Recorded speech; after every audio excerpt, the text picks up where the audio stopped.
হরিদাস ঠাকুরের স্পর্শে, সাধুর মহাপরশে জগাই মাতায় কৃপা করে উদ্ধার হয়েছিল না হয়নি? কার পরশে? রাবণের পরশে, কংসের পরশে, কার পরশে? সেটা হলো সাধু মহাত্মারা নিত্যানন্দ এবং হরিদাসের পরশে। আমরাও যদি কৃপা করে, অনেকে কংসের ঘর করছেন, কেউ রাবণের ঘর করছেন, কিন্তু চেষ্টা করেন নিত্যানন্দের মতো, হরিদাসের মতো কোনদিন কৃপা করে সাধুর পরশে কৃপা করে জড়িয়ে ধরে কোনদিন আমি উদ্ধার হতে পারবো, এই চেষ্টা আমাদের এগিয়ে যেতে হবে। এক। দ্বিতীয় হলো লক্ষ্যহীরা বেশ্যা পতিতা দেহ বিটিকে নিয়ে, দেহ পুঁজিবিনী, তিনি 3 দিনে হরিনাম শ্রবণ করে তিনি কি বৈষ্ণবী হননি? একটু বলুন না, বৈষ্ণবী হয়েছেন তো? আমি একটা ভিতরের তত্ত্ব বলি আপনাদের। কুমারী বয়সে বা বিবাহের পরে কারণ জ্ঞাতে বা অজ্ঞাতে মন চঞ্চলত হয়ে অনেকে সতীত্ব বিসর্জন দিয়েছেন, শাস্ত্র দিয়েছে নারী বা পুরুষ যদি সতীত্ব কারণ নষ্ট হয়ে যায়, তাহলে আগামী জন্মে তার শুকর হয়ে জন্মগ্রহণ করতে। এই কথাগুলি কারণ ব্যক্ত করা যায় না, এটা ভিতরে চাপা ব্যথা। আবেগে বা লোকসঙ্গে কুমারী বা বিবাহের পরে যদি কোনো পুরুষ বা নারীকে, নারী বা পুরুষকে দৈহিক মিলন হয়ে যায়, তাহলে উত্তর দিয়েছে শাস্ত্রে আগামী জন্মে, এর পরের জন্মে আপনার নিশ্চিত ভাবে শুকরের গর্ভে জন্ম। কেন হবে? উত্তর দিয়েছে মনুষ্য গর্ভে এসে সতী এবং সৎ ব্যবহারে ভগবানের সেবা করতে হয়। এখানে শুকরের গর্ভে গিয়ে ভজন করা লাগে না, সাধন করা লাগে না। যে গর্ভ থেকে কোন সন্তান শুকরীর গর্ভ থেকে মায়ের, শুকরী মায়ের গর্ভ থেকে জন্ম নিলে ওই ছেলে, ওই শুকরী ওর মায়ের সঙ্গে দৈহিক মিলন করতে পারে, ওখানে গেলে কোনো অপরাধ। কথা বুঝতে পারছি আমরা? ওখানে একটু লক্ষ্য কর।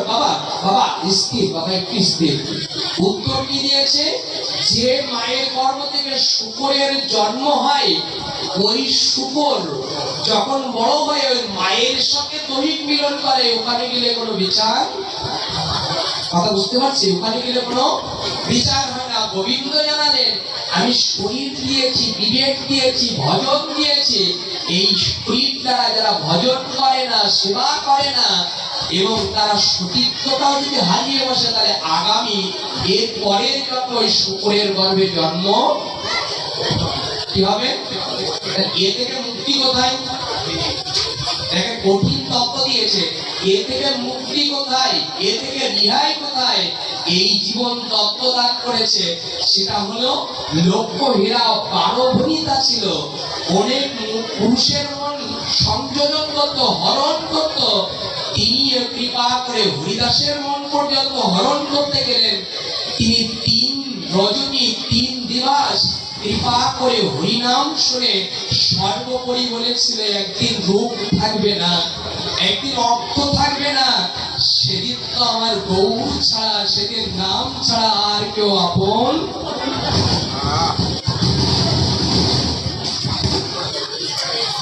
আর কেউ আপন হবে না।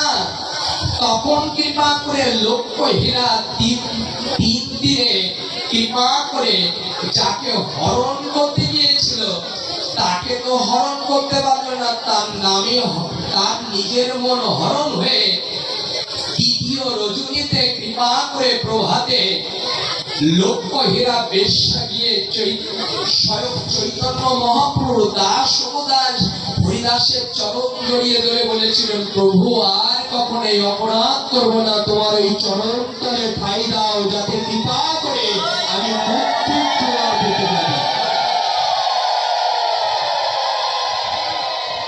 এই মহামহা পথ থেকে মুক্তির পথ, ভগবানের প্রাপ্তি হওয়ার পথ চৈতন্য মহাপ্রভুর একান্ত। আজকে নামাচার্য হরিদাস এই নামাচার্য অপরেটর মহাশয় কোথায় গেছেন একটু অনুরোধ করছি। উত্তর দান করেছে এই হরিদাস কৃপা করে তাকে সেই মন্ত্র দান করে আয়োজন কৃপা করে সেই বেশ্যা যত অর্থ ছিল সবকিছু পরিত্যাগ করে দিয়ে মেলা হয়ে এখনো বেনাপোল আশ্রমে এখনো সেই বৈষ্ণবের মূর্তি রাখা হয়েছে। আমার মতো পাপী সেই চরণ কৃপা করে প্রণাম করার জন্য এখন আকুল হয়ে অগ্নির পরশে যদি কাষ্ঠপুরে ছাই হয়ে যেতে পারে, সাধু এবং নামের পরশে সকল পাপ পরিভূত হয়ে কৃপা করে ভগবান প্রাপ্ত